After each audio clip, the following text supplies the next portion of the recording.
Hey there everybody, welcome back to the Planes, Trains, and Comic Books channel. My name is Matt, and today we're going to review Black Tape number 1.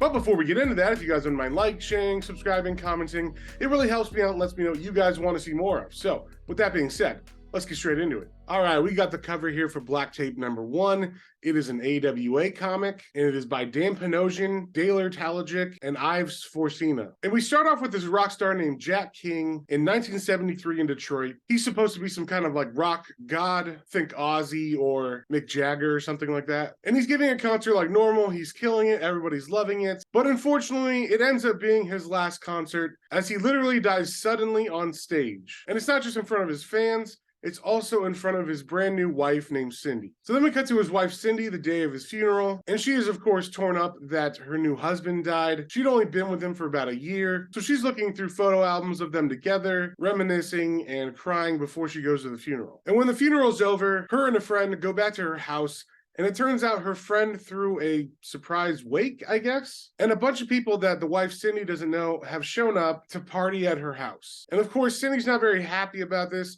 but she goes along with it. And it seems like the people that are there are just there to party. They don't really care about Jack or Cindy. But eventually, everybody leaves, and Cindy's finally left alone in the house to grieve. And she just happens to be sitting by a fireplace that has a deer's head above the mantle, and the eyes of the deer's head begin to glow. Their dog begins to bark, and as Cindy examines the fireplace, she sees that there is a hidden door behind it. And that's where I'm going to stop it. I don't want to spoil anything else. So I picked this book up because I'm generally a fan of Dan Panosian's work, usually his art though. And this is actually the first time I can think of reading something he's written. And also from the cover, it looked like there was going to be some stuff about the dark arts and whatnot. So that all seemed pretty cool. So I figured I'd check it out. I will say this first issue doesn't really have anything to do with any of that stuff. It's pretty much all focused on the wife, Cindy, and learning about her relationship with Jack and also his relationship with his record company. And you get to see there's a lot of people that are just hanger-ons to Jack's life because he's a star. And it's kind of like people are just there to see what they can get from him. I wish this issue had a bit more of the occult stuff that was on the cover and less of the sadness of Cindy. There were some mysteries kind of thrown in there about people that were showing up out of the blue at his funeral. But overall, this issue is mainly about Cindy and her grief with the loss of her husband and her dealing with that, and not so much any mystery surrounding the occult and her husband.